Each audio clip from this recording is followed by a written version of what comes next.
साबिर शाकिर ने तो किया सो किया। वो इमरान रियाज खान जिनके उसके दौरान मियां नवाज शरीफ साहब ने एक गुफ्तगू भी की, गालिबन के इमरान खान का एक स्टेटमेंट चला है, जेल से पैगाम चला है, उनकी बिस्ती बताई जाती है कि आप गलत कह रहे हैं, उनको फर्क नहीं पड़ता। वज़ीर आज़म हाउस का जो मुहर्रर की तहवील में जो रिकॉर्ड होता है ना मुलाकातियों का, वो हासिल कर लिया।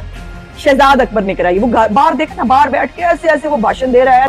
फेक असल होने का कोई फर्क नहीं पड़ता ना, उन्होंने जो है वो जहमत करनी है कि हम चेक कर लें।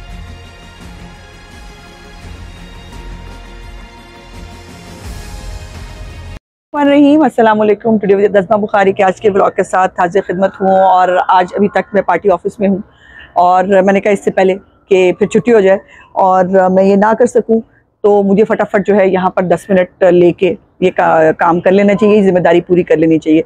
आज सबसे पहले आज 180H जो मॉडल टाउन हमारा सेक्रेटेरिएट है, यहाँ पे कायद मियां नवाज शरीफ साहब, सदर मियां शहबाज शरीफ साहब, मरियम नवाज साहिबा, सेक्रेटरी जनरल साहब, राना सनाउल्लाह साहब, मतलब पूरी लीडरशिप और पार्लियामेंट्री बोर्ड जो है उसने डेरा गाजी खान डिवीजन के जो उम्मीदवारान हैं उनके इंटरव्यू किए। और उन इंटरव्यूज़ के दौरान मियां नवाज शरीफ साहब ने एक गुफ्तगू भी की बात करते हुए, और वो गुफ्तगू आज मीडिया पे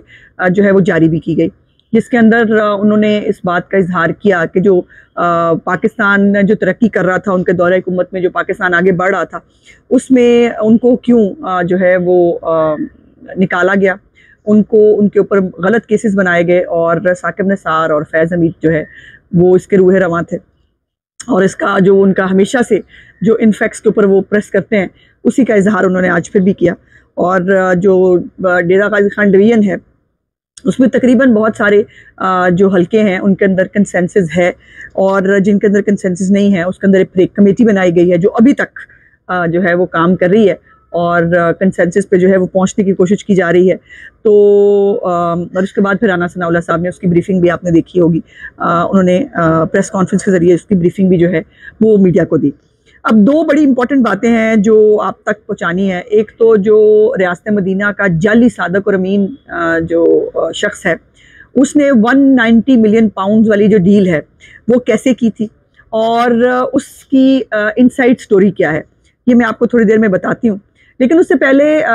कल आपने देखा होगा गालिबन के इमरान खान का एक स्टेटमेंट चला है, जेल से पैगाम चला है तालिबान की मोहब्बत में, और उसके अंदर जो है वो अफ़गानिस्तान को जो लोग गैर कानूनी तौर पर यहाँ मुकीम हैं, और वो सिर्फ अफ़गानिस्तान नहीं, पूरे भी हमारे मुल्क के अंदर जिस भी मुल्क से नेशनलिटी से ताल्लुक़ रखने वाले लोग जो गैर कानूनी मुकीम हैं, जिनके पास डॉक्यूमेंट्स नहीं हैं, उनको मुल्क से बाहर निकलने की जो है वो हुक्म दिया गया था, और उसके ऊपर इम्प्लीमेंट हो रहा है। उसके ऊपर वो अचानक से मोहब्बत उनको उठी है अफ़गानिस्तान और अफ़गानी लोगों के साथ, और उसके ऊपर जो है उन्होंने लंबा चौड़ा एक जेल से जो है वो पैगाम जारी किया है। फिर उनको मासूम बच्चों का बड़ा ख्याल आ रहा है, उनको जो है वो अफ़गानिस्तान हमारा हमसाया मुल्क है, इसका बहुत पता चल रहा है। और ये तालिबान खान इतना डबल स्टैंडर्ड है इस आदमी के कि अगर इसके बहुत सारे क्लिप्स जो हैं वो सोशल मीडिया पे पहले वायरल हैं, जिसके अंदर जो खुद अपने दौरे हुकूमत में इसके वुज़रा जो है मोईद यूसुफ, फवाद चौधरी, ये लोग बैठ कर उन्हें प्रेस कॉन्फ्रेंस करने का वक्त आ गया है कि अफगानिस्तान वाले गैर कानूनी जो मुकीम लोग हैं वो अपने मुल्क में वापस चले जाएं। और ख़ुद भी ये कहता रहा कि गैर कानूनी मुकीम लोगों को जो है वो जाना चाहिए, और यही पॉलिसी हर मुल्क की होती है कि हमारे मुल्क के अंदर जो है वो जो भी गैर कानूनी लोग हों, पाकिस्तानी कहीं जा सकते हैं, किसी और मुल्क में जाकर गैर कानूनी तौर पर मुकीम हो जाए, उनको छुट्टी मिल जाएगी, ऐसा नहीं होता, कोई मुल्क नहीं करता, हमें भी नहीं करना चाहिए। और ये उनको ये सब कुछ नज़र आया, लेकिन उनको ये नज़र नहीं आया कि जो वज़ीर दाखिला हैं अफ़गानी, उन्होंने ये थ्रेट दिया पाकिस्तान को एज ए स्टेट कि जो ये आप हमारे लोगों को निकाल रहे हैं इसका रिएक्शन आएगा, और उसका रिएक्शन आप जो है वो कुछ जो अनफॉर्चुनेट इंसिडेंट्स हैं, ख़ास तौर पे सिक्योरिटी फोर्सेस के हवाले से जो उनके ऊपर हमले हो रहे हैं वो आप देख रहे हैं। लेकिन इस शख्स को वो नज़र नहीं आ रहे, उसको वो पता नहीं चल रहा, और ये अभी भी जो है ये पता नहीं कौन से एजेंडे पे है। जो पाकिस्तान के मुफाद में चीज़ है उसके खिलाफ इमरान खान ज़रूर खड़ा होगा, ये तो तय रहा। ये नहीं हो सकता कि पाकिस्तान के मुफाद में ये आदमी कभी खड़ा हो सके। उसके बाद एक और जो कल तमाशा चला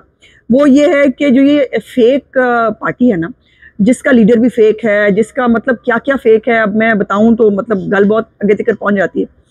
लेकिन उनको उनके उसके टाइगर साफ़ी जो है ना, उनको फेक चीज़ों के ऊपर जो है वो बात करने की आदत हो गई है। यहाँ पे इतने बिस्ती प्रूफ हो चुके हैं कि उनको बताया जाता है, उनकी बिस्ती बताई जाती है कि आप गलत कह रहे हैं, उनको फर्क नहीं पड़ता। साबिर शाकर साहब, अभी आपको पता है कुछ दिन पहले मैंने ब्लॉग में भी उसका जिक्र किया था कि उन्होंने जो है वो एक ऑस्ट्रेलियन बुला लिया है जी, उन्होंने वर्ल्ड कप जो है वो नाम कर दिया है इमरान खान के, और वो ऑस्ट्रेलियन हाई कमीशन ने बुलाया है, वो झूठा फेक लेटर था। जब बताया गया कि फेक है तो कहने लगा कि नहीं नहीं, मैं तो देख रहा था कि इसके ऊपर रिएक्शन क्या आता है। और कल ये हुआ कि आसमा शराजी जो है वो हमारी बड़ी दोस्त है, एक बड़ी अपराइट जर्नलिस्ट है, उसके पीछे ये शुरू दिन से पड़े हुए हैं, उसके खत्ते तो ही पहले दिन से पड़े हुए हैं, और उसका जो है वो पहले उसके ऊपर गंदे ट्रेंड्स चलाने हो, उसकी फैमिली को जो है वो टारगेट करना हो, उसको खुद को टारगेट करना हो, और बहुत सारी विमेन जर्नलिस्ट हैं जिनकी शामत आती है। सो उसको जो है वो उसके ऊपर उसके एक फेक कोई पोस्ट लगी, और वो पोस्ट थी कि खुल के खेलना चाहिए इस्टेब्लिशमेंट को, और इमरान खान को अगर आप सजा ना दी तो पता नहीं ये हो जाएगा। फेक पोस्ट थी। उसके ऊपर पहले साबिर शाकर ने तो किया सो किया, वो इमरान रियाज खान जिनके आप हर रोज देखते हैं वो कुरान आगे रख के बैठे हुए हैं, वो बहुत मजहबी हो गए हैं, वो गाड़ी चलाते हुए जो है वो हर लहजा है मोमिन की नई आन में ईशान, वो इस तरह के कलाम भी सुन रहे हैं, लेकिन दूसरी तरफ उन्होंने एक बहुत जुबानी और घटिया किस्म का ट्वीट किया उस फेक पोस्ट के ऊपर। इससे आप अंदाजा लगाइए कि इनका माइंडसेट क्या है, और ये कितने घटिया लोग हैं जो किसी भी हद तक गुजर सकते हैं, और इनको फेक असल होने का कोई फर्क नहीं पड़ता ना। उन्होंने जो है वो जहमत करनी है कि हम चेक कर लें कि ये बात सब चीजें दुरुस्त भी हैं या नहीं। अब तीसरी जो अहम बात हमने करनी थी कि डिटेल्स जो है, एक रिपोर्ट सामने आई है जिसके अंदर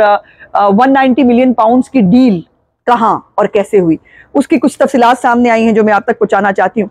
11 जुलाई 2019 को जो वजीर आजम का कैंप ऑफिस था जो बनी गाला में था, वहां पर एक मुलाकात होती है, और वो मुलाकात जो है वो नैब की मुश्तरका जो तहकीकाती टीम है उसने वजीर आजम हाउस का जो मुहर्रर की तहवील में जो रिकॉर्ड होता है ना मुलाकातियों का, वो हासिल कर लिया। जो वजीर आजम हाउस के अंदर कौन आता है कौन जाता है टाइमिंग के साथ उसका पूरा रिकॉर्ड रखा जाता है। तो वो नैब की तहकीकाती एजेंसियां जो है उन्होंने वो मुहर्रर से वो जो उसके पास रजिस्टर होता है इतना बड़ा सारा, उसका सारा रिकॉर्ड हासिल कर लिया है, वो आप स्क्रीन पे भी देख रहे हैं। और उस रिपोर्ट में इंकिशाफ किया गया है कि वजीर आजम और मलिक रियाज के दरमियान मुलाकात शहजाद अकबर ने कराई। वो बाहर देखे ना, बाहर बैठ के ऐसे ऐसे वो भाषण दे रहा है, ऐसा ऐसा वो जो है ना वो मजलूम में जमाना बना हुआ है वो जो है। और लेकिन वो आपको पता ही है वो ब्रीफ केस याद है ना आपको, वो क्लिप भी, हाँ तो नहीं ना ब्रीफ केस को देता, ब्रीफ केस कुछ काम करने के लिए दिए जाते हैं। तो मुलाकात शहजाद अकबर ने कराई, और अप्रैल 2019 में जो सेक्रेटरी था एसेट रिकवरी यूनिट मंजूर कियानी, उसने एनसीए को खत लिखा और कहा कि वन हाइड पार्क लंदन से मुतल्लिक पाकिस्तान में कोई तहकीकात नहीं हो रही। और वो ये है कि आपको पता है कि जो रिकवरी यूनिट है उसका सरबरा शहजाद अकबर था, और उसका जो सेक्रेटरी है उसके थ्रू शहजाद अकबर ने खत लिखवाया एनसीए को, जहां पर ये तहकीकात हो रही थी लंदन में, कि पाकिस्तान में जो है इस प्रॉपर्टी के मुतल्लिक कोई तहकीकात नहीं हो रही ताकि उनको नुकसान ना पहुंचे, उनको जो है वो उसको फायदा पहुंचाया जा सके। और एसिड रिकवरी यूनिट और एनसीए के दरमियान 190 मिलियन पाउंड के मामले में तमाम रिकॉर्ड शहजाद अकबर अपने साथ ले गए।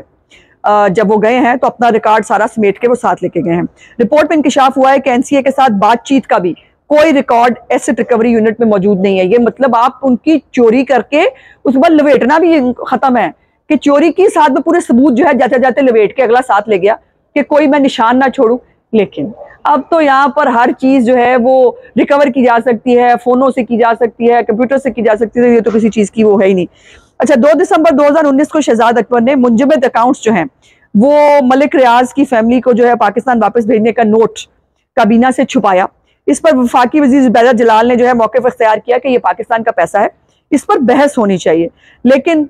किसी को बहस की इजाजत नहीं दी गई, और चुप चुपीते ये जो मिल मिला के ये खाता जो है 190 मिलियन पाउंड का ये किया गया। और एवं तो नहीं ना, फिर उसके मुकाबले में फिर वो 5 कैरेट के जो है वो हीरे भी मिले, फिर 450 कनाल जमीन भी मिली, फिर वो जो गोगी बच्ची है उसको वक्री जमीन मिली। और उसके बाद ये भी बात सामने आ चुकी है कि अलकादर ट्रस्ट वाली जो वो कॉलेज है उसको बनाने का, उसको फर्निश करने का भी सारा खर्चा जो है वो मलिक रियाज साहब ने उठाया था। सो अब 190 मिलियन पाउंड की जो तहकीकात हो रही हैं, जो चीजें सामने आ रही हैं, इमरान खान हाउस में नहीं बचते। आज का व्लॉग देखने का बहुत बहुत शुक्रिया। इंशाल्लाह अगले व्लॉग में आपसे बातचीत होगी। मेरे चैनल को लाइक, सब्सक्राइब और शेयर जरूर कर दिया कीजिए। खुदा हाफिज़।